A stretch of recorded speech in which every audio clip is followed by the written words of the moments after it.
بسم اللہ الرحمن الرحیم صلی اللہ تعالی علی حبیبی محمد وعلی آلہ وصحبہ وسلم۔ حضرت سیدنا امام بخاری صاحب رحمۃ اللہ تعالی علیہ نے یہ باب قائم فرمایا، باب اذا احتملت المرأة، باب اس کے بارے میں کہ جب عورت کو احتلام ہو۔ اس حوالے سے جو روایت حدیث تھی وہ اس کو حضرت سیدنا امام بخاری صاحب رحمۃ اللہ علیہ نے یہاں پہ ذکر کیا، جس کے راویہ حضرت ام المؤمنین ام سلمہ رضی اللہ تعالی عنہا ہیں۔ آپ فرماتی ہیں کہ حضرت ام سلیم رضی اللہ تعالی عنہا جو حضرت سیدنا انس بن مالک رضی اللہ تعالی کی والدہ محترمہ اور حضرت ابو طلحہ کی زوجہ محترمہ تھی، بڑی دانش مند خاتون تھی۔ آپ کے بارے میں آتا ہے کہ آپ حضرت آقا حضور صلی اللہ علیہ وآلہ وسلم کی بارگاہ میں آئیں، آ کر عرض کیا، یا رسول اللہ ان اللہ لا یستحیی من الحق، اے اللہ کے پیارے رسول صلی اللہ علیہ وسلم، بے شک اللہ تعالی حق بیان کرنے سے حیا نہیں فرماتا۔ یہ تمہیدی جملہ ہے، بات کرنے کا بھی طریقہ ہوتا ہے نا، سوال کرنے کا، پوچھنے کا۔ تو یہ حضرت ام سلیم رضی اللہ تعالی عنہا اس قدر سمجھدار تھی اور اتنی دانش مند خاتون تھی کہ آپ نے آقا حضور علیہ الصلوۃ والسلام سے یہ سوال کرنا تھا کہ عورت کو احتلام ہو جائے تو اس پر غسل ہے یا کہ نہیں۔ اس سے پہلے یہ جملہ بولا کہ ان اللہ لا یستحیی من الحق، کہ بے شک اللہ تعالی حق بیان کرنے سے حیا نہیں فرماتا۔ یہ جملہ بول کر تمہیدی طور پر عرض کی، حل علی المرأة من غسل اذا ہی احتلمت، عرض کی کہ آقا حضور کیا عورت پر غسل ہے اذا ہی احتلمت، جب اسے احتلام ہو۔ جب عورت کو احتلام ہو تو کیا اس پر غسل لازم آتا ہے؟ یہ سوال کرنا تھا۔ یہ سوال کرنے سے پہلے حضرت ام سلیم رضی اللہ عنہا نے یہ تمہید باندھی کہ بے شک اللہ تعالیٰ تو حق بیان کرنے سے حیا نہیں فرماتا۔ گویا کہ شریعت کا مسئلہ پوچھنا ہے تو اس کے لیے آداب کو مد نظر رکھتے ہوئے سوال کر لینا چاہیے۔ ظاہر ہے کوئی سوال کرے گا تو مسئلے کی وضاحت ہوگی نا۔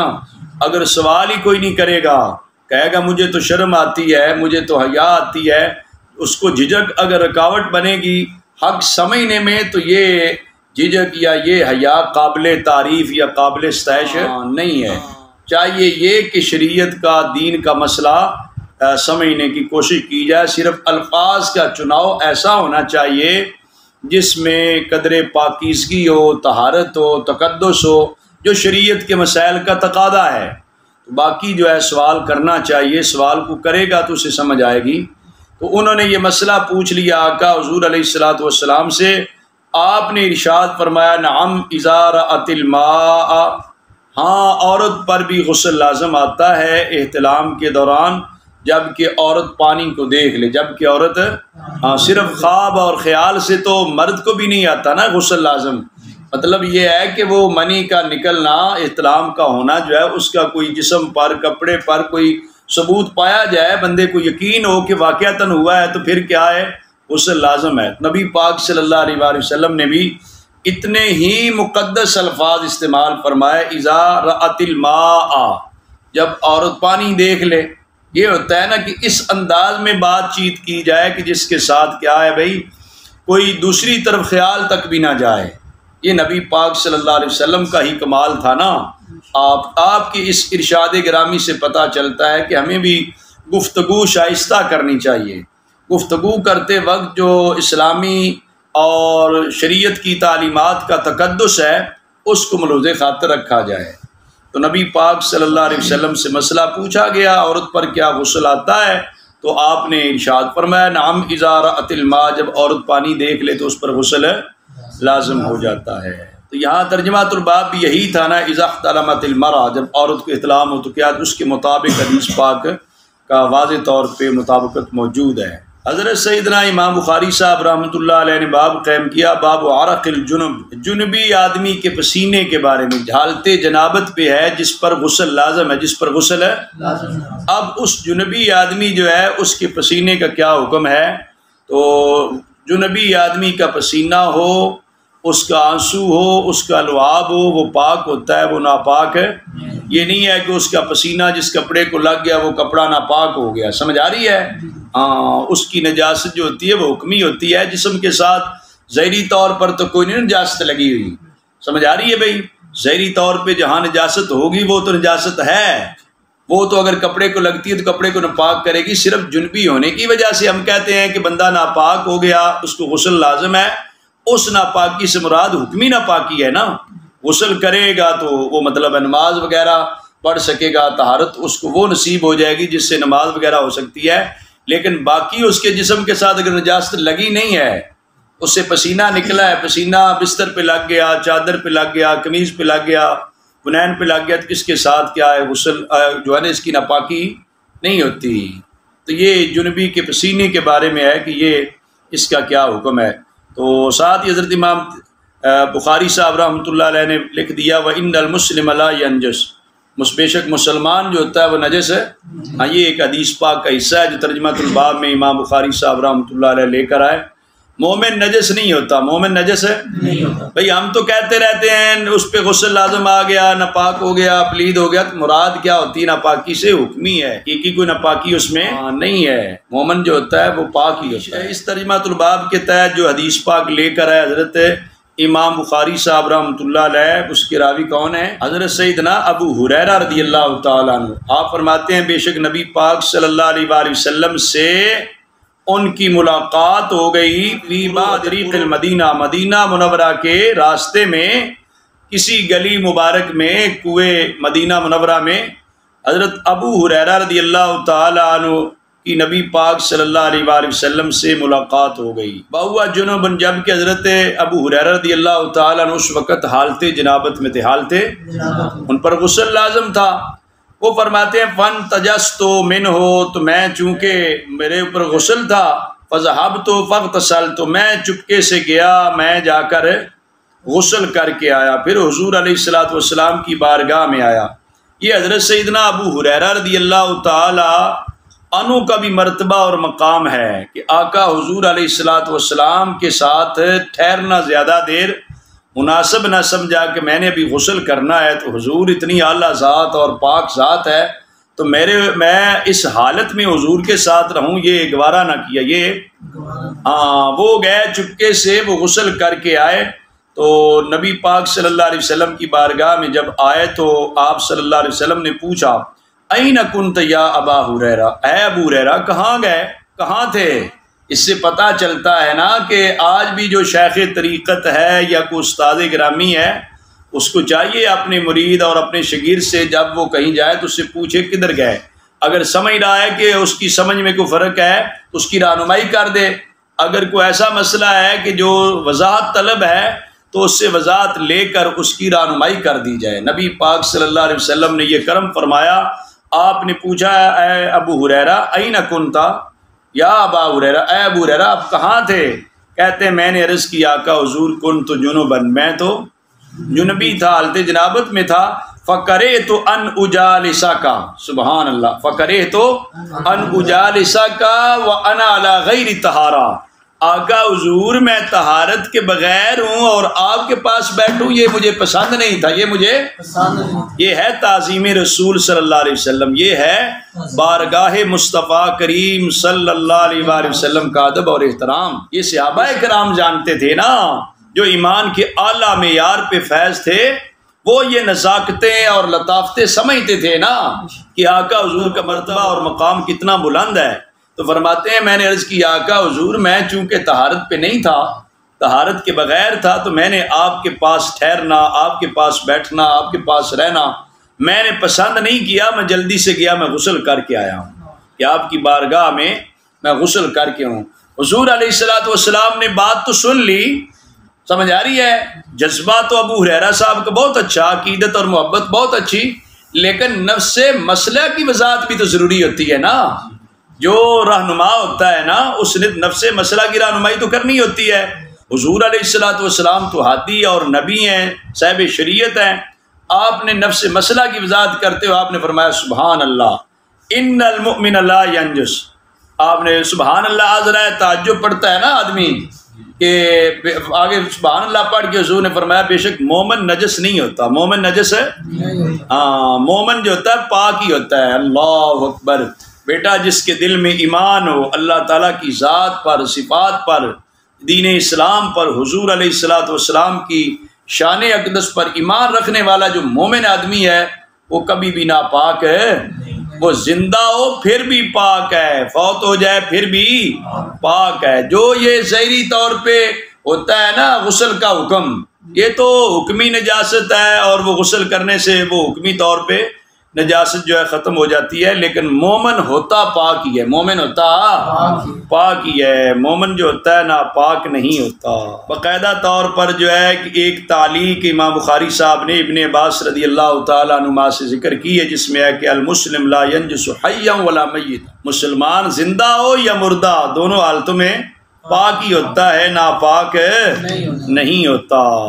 یہ نبی پاک صلی اللہ علیہ وسلم کا ایک فرمان مبارک ہے جس سے یہ لیا ابن عباس رضی اللہ عنہ قول فإن المسلم لم ينجس حیا ولا میت. مسلمان جو ہوتا ہے وہ نجس خواہ زندہ ہو خواہ مردہ ہو. پر یہ آقا حضور علیہ السلام سے عقیدت اور محبت تھی. حضرت ابو ہریرہ رضی اللہ تعالیٰ عنہ کی وہ طہارت کے بغیر تھے تو انہیں حضور علیہ السلام کے پاس رہنا بیٹھنا اپنے آپ کو پسند نہ کیا، فوراً گئے اور جا کر غسل کر کے آئے حضور علیہ السلام کی بارگاہ میں. حضرت امام بخاری صاحب رحمۃ اللہ علیہ نے اسی عنوان کے تحت جو ابواب قائم کی، ایک باب قائم کیا الجنب یخرج ویمشی فی السوق وغیرہ. جنبی آدمی جو ہے وہ باہر نکل سکتا ہے، بازار وغیرہ جا سکتا ہے. سمجھ آ رہی بھائی؟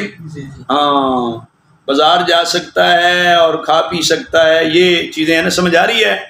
ہاں، وضو مطلب ہے کولی وغیرہ کر کے کھا پی سکتا ہے، شرعن مطلب اس طرح ممانعت نہیں ہے. حضرت عطا رضی اللہ تعالیٰ کے قول مبارک ذکر کیا کہ یحتاجم الجنب، جنبی آدمی پسنے لگوا سکتا ہے، ویقلم اظفارا اور ناخن ترشوا سکتا ہے، ویحلق راسا اور حلق بنوا سکتا ہے، وان لم یتوضا اگرچہ وضو نہ ہو، اگرچہ وضو نہ ہو. تو یہ ایک نماز کا وقت جو ہے نا، آدمی جنبی ہوا غسل لازم آیا تو ایک نماز کے وقت کے اندر غسل کر لینا چاہیے. اتنی تاخیر کرنا کہ نماز کے وقت چلا جائے یہ ناجائز اور حرام ہے. سمجھ آ رہی ہے؟ باقی جو ہے وہ بندہ استنجا وغیرہ کر کے صفائی کر کے سو لے، کلی وغیرہ کر لے، کوئی وضو کر سکتا ہے وضو کر لے، مزید بہتر ہے غسل کر لے. یہ جتنا گڑ ڈالیں اتنا ہی میٹھا ہے نا. سمجھ آ رہی ہے؟ جتنا طہارت پاکیزگی اور صفائی کا کوئی اہتمام کرے اتنا ہی اس کو فائدہ ہے. حضرت انس بن مالک رضی اللہ تعالی عنہ نے حضرت قتادہ رضی اللہ تعالیٰ عنہ کو حدیث پاک بیان کی کہ بے شک اللہ کے نبی صلی اللہ علیہ وسلم اپنی ازواج مطہرات رضی اللہ عنہن کے پاس ایک ہی رات میں تشریف لے جاتے. اس وقت آپ کی 9 ازواج مطہرات رضی اللہ تعالیٰ عنہن تھی. تو اب یہ چونکہ اس حدیث پاک کا تبصرہ پچھلے سبق میں گزر چکا ہے نا کہ بندہ ایک ہی مطلب ہے غسل کرنا ہو آخر میں تو مطلب ہے ایک سے زائد ازواج ہیں تو ان کے پاس جا سکتا ہے. اور آگے پھر وہ یہ حدیث پاک لے کر آئے حضرت ابو ہریرہ رضی اللہ تعالیٰ عنہ سے جو ابھی پڑھی ہے کہ رسول اللہ صلی اللہ علیہ وسلم سے میری ملاقات ہو گئی. وَأَنَا جُنُبٌ، میں کیا تھا؟ ہاں جنبی تھا. راستے میں آمنا سامنا ہو گیا. فَأَخَذَ بِيَدِي، نبی پاک صلی اللہ علیہ وسلم نے میرا ہاتھ مبارک پکڑ لیا. فَمَشَيْتُ مَعَهُ، میں نبی پاک صلی اللہ علیہ وسلم کے ساتھ چلتا گیا. حَتَّى قَعَدَ، یہاں تک کہ حضور بیٹھ گئے. ذات حضور تشریف فرما ہو گئے. کہتے ہیں جب حضور علیہ السلام ایک مقام پہ تشریف فرما ہو گئے، فَانْسَلَلْتُ، میں چپکے سے کھسک گیا نا، چپکے سے چلے جانے کو کہتے ہیں انسللت. فَأَتَيْتُ الرَّحْلَ، میں گھر آیا. فَاغْتَسَلْتُ، غسل کیا. ثُمَّ جِئْتُ وَهُوَ قَاعِدٌ، پھر میں آیا اور بیٹھا. آقا حضور علیہ السلام ابھی تشریف فرما تھے. تو حضور علیہ السلام نے مجھ سے پوچھا أَيْنَ كُنْتَ يَا أَبَا هُرَيْرَةَ، اے ابو ہریرہ کہاں گئے؟ تو عرض کی آقا حضور علیہ السلام نے پورا واقعہ کہتے ہیں میں نے ذکر کیا جو میرے درپیش تھا. جو میں نے عرض کیا آقا حضور مجھ پہ غسل لازم تھا، طہارت کے بغیر آپ کے پاس بیٹھنا میں نے پسند نہیں کیا. میں نے کہا طہارت کر کے آؤں تو پھر آپ کی مجلس پاک میں بیٹھوں. تو حضور علیہ السلام نے پڑھا سبحان اللہ ان المؤمن لا ینجس، بے شک مومن جو ہے وہ نجس نہیں ہوتا. اگلا باب ہے باب کینونۃ الجنب فی البیت اذا توضا قبل ان یغتسل، جنبی آدمی کا گھر میں رہنا جب کہ غسل سے پہلے وضو کر لے. غسل سے پہلے، ہاں یہ مسئلہ میں نے ابھی بیان کر دیا نا کہ مطلب ہے کہ ایک نماز کے وقت تک جو ہے وہ بندہ غسل کیے بغیر مطلب ہے استنجا وغیرہ کر لے، نجاست دھو لے، کلی وغیرہ کر لے، سو سکتا ہے، لیکن یہ ہے کہ اتنی تاخیر نہ ہو کہ نماز کا وقت جاتا رہے، یہ ناجائز ہے اور حرام ہے۔ اور اس کے تحت حدیث پاک حضرت ابو سلمہ رضی اللہ تعالی عنہ کہتے ہیں میں نے حضرت ام المؤمنین سیدہ عائشہ صدیقہ رضی اللہ عنہ سے یہ مسئلہ پوچھا کہ اکان النبی صلی اللہ علیہ وسلم یرقد وهو جنب، کیا نبی پاک صلی اللہ علیہ وآلہ وسلم جو ہے حالت جنابت میں ہی سو لیتے تھے؟ آپ نے فرمایا نعم ویتودع، ہاں حضور علیہ السلام سو لیتے اور وضو کر کے، اور وضو کر لیتے تھے، وضو کر کے آقا حضور علیہ السلام آرام فرما لیتے۔ اگلا بھی یہی ہے باب النوم الجنب، کیا جنبی سو سکتا ہے؟ تو سو سکتا ہے۔ حضرت عمر بن خطاب رضی اللہ تعالی عنہ نے رسول اللہ صلی اللہ علیہ وآلہ وسلم سے یہ مسئلہ پوچھا ایرقد احدنا وهو جنب، آقا حضور ہم میں سے کوئی آدمی جنبی ہوتا ہے کیا سو سکتا ہے؟ تو نبی پاک صلی اللہ علیہ وسلم نے فرمایا نعم، ہاں سو سکتا ہے، اذا توضا احدکم، جب سے تم میں سے کوئی ایک وضو کر لے، فلیرقد وهو جنب، چاہیے کہ وہ سو لے اس حال میں کہ وہ جنبی ہے، یعنی حالت جنابت میں سونے کی ممانعت نہیں ہے، سونے کی ممانعت ہے، اگرچہ بہتر یہی ہے کہ غسل کر کے سویا جائے، غسل نہیں کر سکتا وضو کر لے، وضو نہیں کر سکتا تو استنجا وغیرہ کر کے کلی وغیرہ کر کے سوئے۔ اور اگلا باب بھی اس سے ملتا جلتا ہے، باب الجنب یتودع ثم ینام، جنبی آدمی وضو کر کے سو لے، سمجھ آ رہی ہے؟ حضرت ام المؤمنین سیدہ عائشہ صدیقہ رضی اللہ عنہ فرماتی ہیں کان النبی صلی اللہ علیہ وسلم اذا اراد ان ینام وهو جنب فغسل فرجه وتوضا للصلاة، کہ نبی پاک صلی اللہ علیہ وآلہ وسلم جب سونے کا ارادہ فرماتے اس حال میں کہ آپ جنبی ہوتے تو نبی پاک صلی اللہ تعالی علیہ وآلہ وسلم جو ہے آپ اپنی شرمگاہ کو دھو لیتے اور نماز کے لیے جس طرح وضو ہوتا ہے اس طرح کا وضو فرما لیتے۔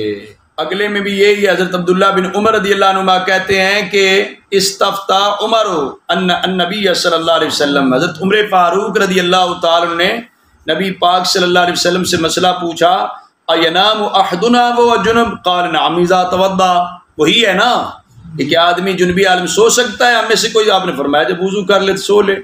آگے حضرت عبداللہ بن عمر رضی اللہ تعالیٰ عنہ کہتے ہیں کہ حضرت عمر بن خطاب رضی اللہ تعالیٰ عنہ نے رسول اللہ صلی اللہ علیہ وسلم کی بارگاہ میں یہ مسئلہ ذکر کیا کہ جنابت رات کو ہو جاتی ہے تو رسول اللہ صلی اللہ علیہ وسلم نے فرمایا توضا واغسل ذکرک ثم نم، فرمایا وضو کر لیا کر اور ذکر کو دھو لیا کر پھر سو جایا کر، پھر بہرحال ان سارے ابواب ملتے جلتے ہیں نا، نفس مسئلہ میں نے بیان کر دیا ہے۔ اللہ تبارک و تعالی مجھے اور آپ سب کو نبی کریم صلی اللہ علیہ وآلہ وسلم کی احادیث نبویہ صحیح پڑھنے سمجھنے عمل کرنے کی توفیق